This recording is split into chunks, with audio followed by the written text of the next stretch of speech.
Dear viewers, wherever you are, hello and welcome to this new episode of your program, An Egyptian Anecdote. Tutankhamun, the most famous pharaoh of them all.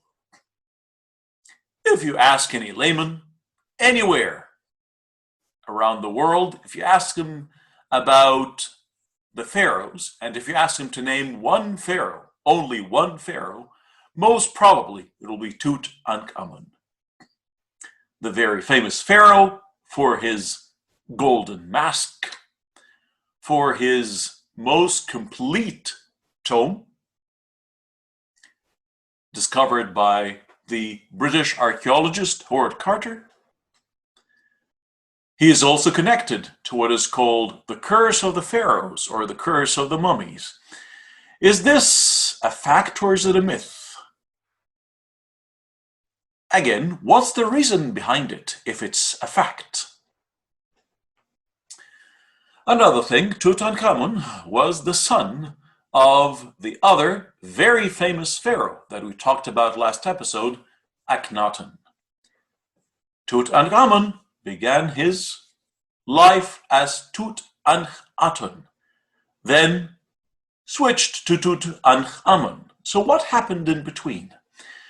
He was a very young pharaoh when he became king, and also died at a very young age. Why did he die? Was it of a natural cause? Was it because of an illness? Or was it an assassination because of conspiracy?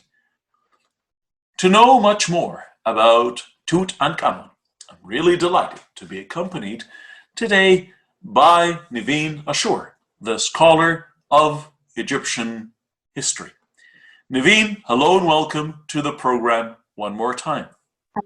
Hello, thank you. So, Naveen, it's always a pleasure. It's always a pleasure having you.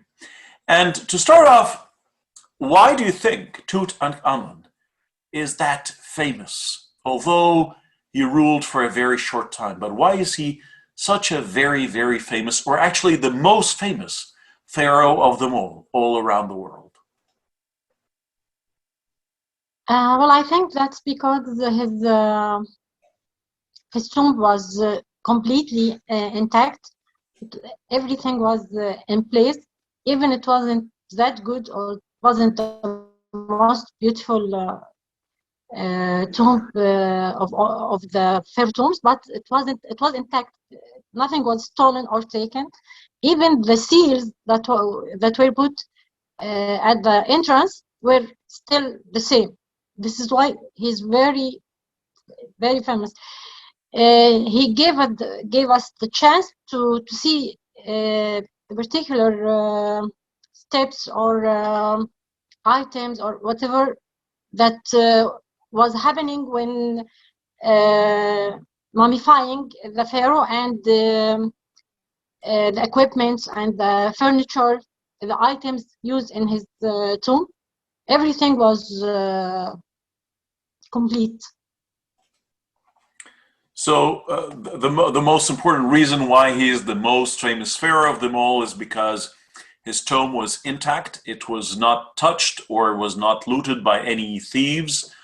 And, you said he had his seals, he had all the equipment, and he taught us how the mummification took place. The mummification process in details was obvious there. So, talking about the history of Tutankhamun, the boy. So, how was his life like? At what age did he become a king? And, how was his journey in life and until he died at a very young age? Mostly the beginning of him was not, the first years were not known to us, but he started to be a king at the age of 9. This is when we start to know about his life.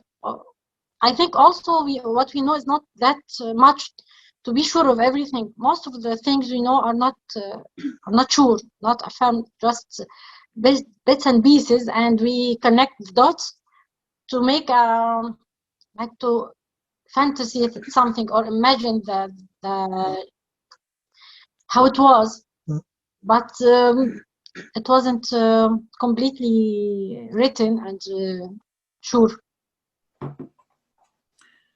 So you say he became Pharaoh at the age of 9. So did he have some form of a guardian or someone who like supervised him? Like, was he like the real Pharaoh, the real king at such a young age? He was the real Pharaoh, but there was a regent that was and he was an official. Of course, his mother or his mother-in-law, Nefertiti, she was around and she was influencer as well. So he was the king by name, and by time he started to be the real king. Of course, he led the process of returning back to Amun deity or Amun worshipping. It was his rule, his decision, and the steps taken by him. But first, I was the regent. Of course, it was said that he was the one who killed him. He wanted to be the king. He liked being a king at the first years when Tut was still young, and then by some kind of conspiracy, he got rid of him, and then he ruled. But first, Tut took the lead for a good while. Okay, so now we know about the figures of the regent who was supervising the young king until he becomes of proper age to rule. And the regent was a priest, a priest of Amun, and his name was Ai. And then we know that his mother-in-law was Nefertiti. So Nefertiti was not his mother. She was his wife's mother. So she was mother-in-law and stepmom at the same time. Yeah. Okay, so you said he moved from the worship of Aten to Amun. Was this, did he take this choice with his own free will, or do you think that there was a lot of pressure? Was this an induced decision, or was it just a free decision? Was he under pressure from the priests of Amun, especially his regent, or did he take this decision willingly? I think he took that decision because it was the reasonable thing to do by the word of his mother-in-law and maybe his grandmother T. I think they advised him to do that, and the pressure of the environment around him made him take that decision. It wasn't wrong, of course, or that's what I see. It wasn't wrong to be back to Amon's worshipping. So he was under pressure, some kind of pressure, but I think he liked that to relieve the pressure and to be back to what was used to the Egyptians. So at that time. To rephrase maybe my question, do you think if he was older, he would have still taken the same decision, or he might have, resisted that? Because he was just a minor. He was a minor. He was not adult enough at that age. So did the age play a factor in taking the decision? Or I think so. Maybe if he was older than that, maybe he would had the power to continue his father's idea or religion, but he wasn't strong enough to have such burden. So he found it easier to go back to Amun's worshipping. And the switch from Aten to Amun, and he was called Tutankhamun, and now he's called Tutankhamun. So Ankh is known to be the key of life, the ancient Egyptian key of life. But what does it mean to say that someone is Tutankhamun or Tutankhaten? What does Tutankhamun or Akhenaten mean? This term, the complete term. Ankh means that he is like the representer of the life of, or the life is represented in him by Ammon or by Aton, whatever the god was. He represented life or showed the life through that king. And I think also it meant that he was granted life by the god. So he's the life bearer or the bearer of life from the gods, from the deities, whether it's Ammon or Aton. And how about the people? How about the masses? How did they feel about this switch from Aton to Ammon? First, during his father's reign, from Ammon to Aton, and then from Aton to Ammon. Was this a smooth transition? Because, as we learned last episode, this transition was not only a religious one, it was also a socio-economic one as well. Because while you worshipped Ammon, you had to, present a lot of sacrifices and whatnot. You had to pay a lot of money to the temple and to the priests and for sacrifices and whatnot. While on the other hand, when you worshipped Aton, you did not have to pay anything. And actually, the king supported the people. Akhenaten used to give to the people. So how about the socioeconomic side of it? Did people not resist this at all? Like switching from... Yeah, if that was the case, exactly. Of course, people didn't like it. They would rather stay or keep the worshipping of Aton, so they wouldn't have to make offerings and pay money or whatever, or being oppressed by the priests and by the monks. But this is what the kings wanted, and people had to obey, maybe under pressure. I think they were, or they were frightened by reminding them how was it while Ammon was worshipped, and if you're not obeying and following, you would be treated badly again. So they're afraid of being persecuted, and oppressed by the government. So just to stay on the safe side. What else? What else would be used to make people follow? Okay. So it was a form of oppression that people had to go back again. Now, about his death. So again, the way he died, there are different theories about it. Again, his reign was a very short one. Like, he ruled at a young age and died also at a very young age. There are, maybe he did not leave a real significant mark in history.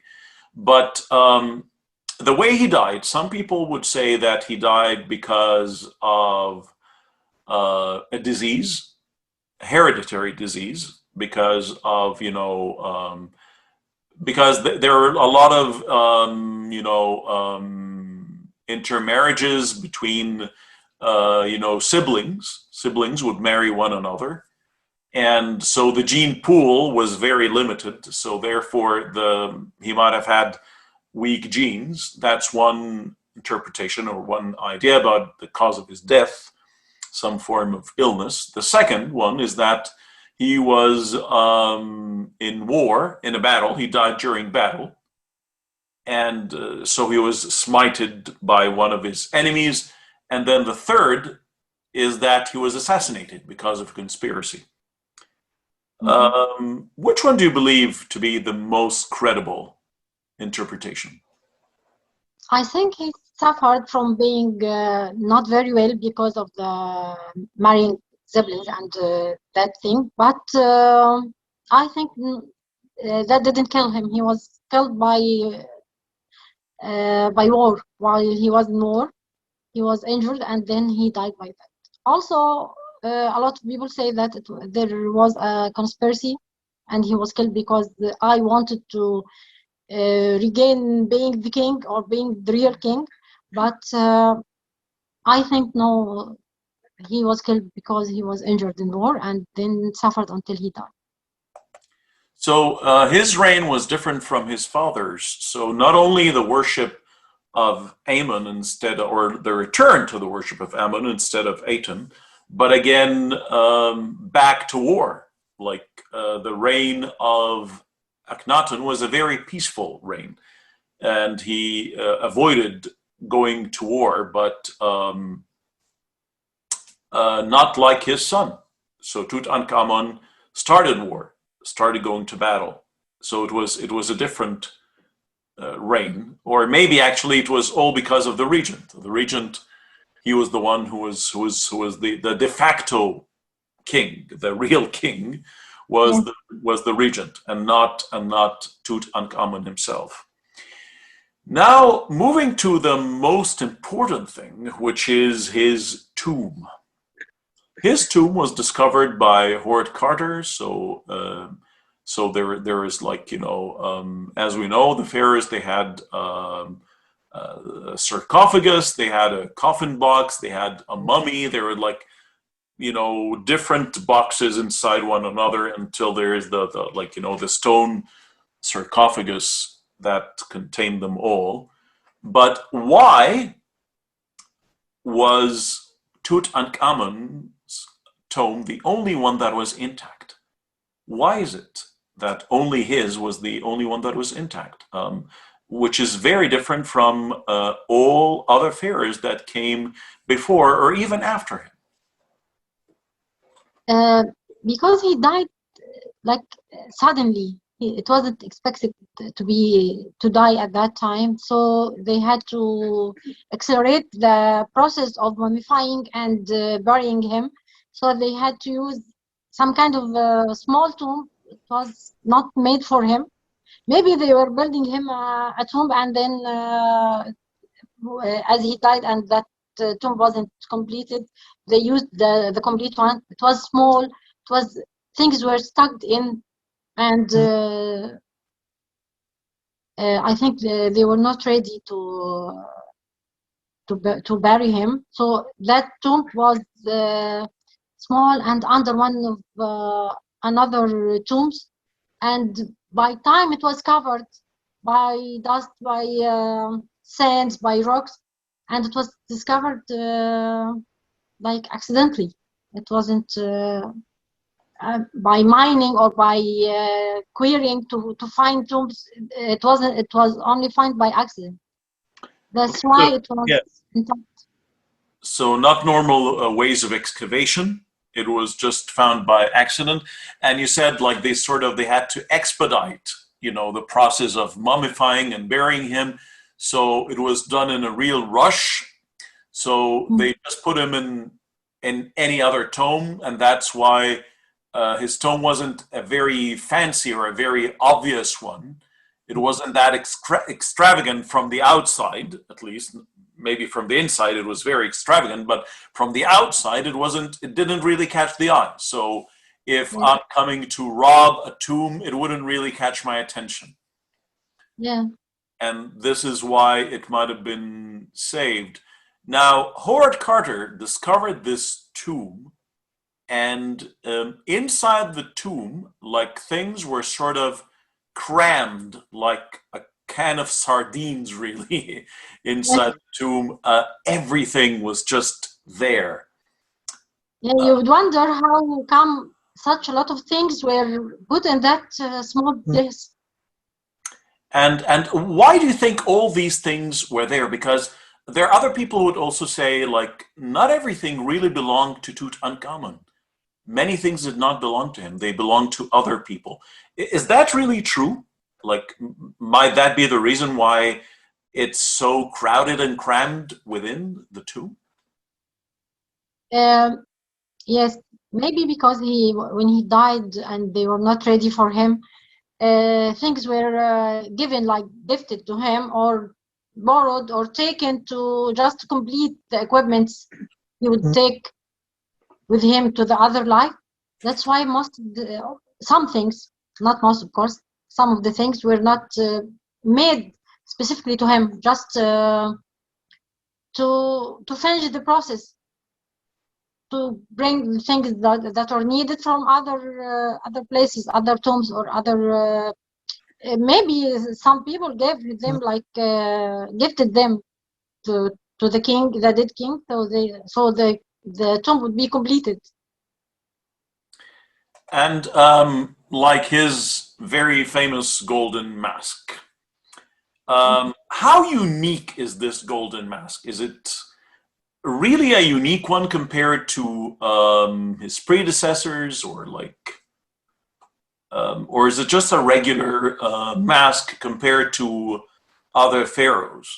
Like, why is it that outstanding? Why is this mask It's the very most famous beautiful, mask? very, very unique. But I think other pharaohs before him had the same kind of masks, but they were stolen or taken somehow, and that does not exist anymore because most of the tombs were robbed. But the mask is really beautiful and really very well done. I can't get the term, but it's done very well. And again, opening the tomb led us to what is known as the curse of the pharaohs, or the curse of the mummy. And some people say it's fact, others say it's a myth. The fact, again, is related to having, if you're clean shaven or you're growing your beard. For my first question, or the first part of my question, why did it just come up after Howard Carter opened the tomb of Tutankhamun? Why not before? Second of all, do you really believe that it's a fact or a myth? Of course, it's a myth. It can be a fact because a lot of people enter the tombs and visit the tombs and see their and use or deal with their things, and nothing happened to them. But I think it happened. Maybe some accidents happened after opening his tomb, and they just related them, connected them to the opening of the tomb, and then came up with that idea, or that story of being cursed if you enter the king's tombs. And the idea that it has to do with some form of bacteria that grows in like closed tombs, or do you believe that's credible? Not very much, but maybe yes, and maybe other things. Maybe they had only by accidents, or things happened by chance, and people connected them to that kind of work or being into the tombs. But I don't think the bacteria. Maybe if you enter at the first moment, but after a while, no, it won't last. Mm-hmm. It won't last that much. And how? What's left from his legacy today? Like, what was his legacy other than his tomb and like, tangible things that we can touch today? But I'm talking about records of his history. Do we still have any of the records, or are they all just wiped out? And just they all sunk into oblivion, as if he never existed. No, of course, he wasn't remembered or known until his tomb was found. But after that, his history was like digged or came up and found. He had some work, some unique things. Of course, being back to the worshipping of, or the religion of Ammon, this one is like a milestone in his history. Of course, as we know Akhenaten and how he changed the religion, of course, everyone knows that people knows what Akhenaten done, know that Tutankhamun, who returned back to the old worshipping, and he reopened the Karnak and got people back to their usual religions. I think we have a lot about. Of course, he affected the Egyptian position and returned back to enforcing the country, defeating the enemies at the border. All of that was regained by Tut. Not only his tomb, but his works also, even if they were not known until the tomb was discovered, but he has done a lot. Navina, sure. Thank you very much for being with us today, and thank you very much for providing us with this very useful information. Thank you. Really looking forward to having you time and again. Thank you. It was my pleasure. It's always, the pleasure is always mine. Thank you very much. And dear viewers, if we were to wrap up here, it's you know, it sounds very familiar, really, like, you know, the change of one man, one ruler, one leader dies, the other lives. You know, the king is dead, long live the king. And once the king is dead and comes another, where there's the real king or the regent who's taking care of the kingdom, you know, while the minor king grows up. Just the change of one person can change the course of history, can change everything, can change the socio-economic and political structure. So the orientation of the Egyptian kingdom totally shifted, you know, as if it's always the king, just the one supreme king. He's the holder of the rudder at the back of the boat. He is the one at the mast, so he can steer the kingdom the way he likes. And unfortunately, this happened time and again, not only during the time of Tutankhamun after his father Akhenaten, but happened many times later, not only in the Egyptian history, but during the classic period, during the Middle Ages, and during the modern ages too. Dear viewers, until we meet again, I hope you have a very pleasant time. Please take good care.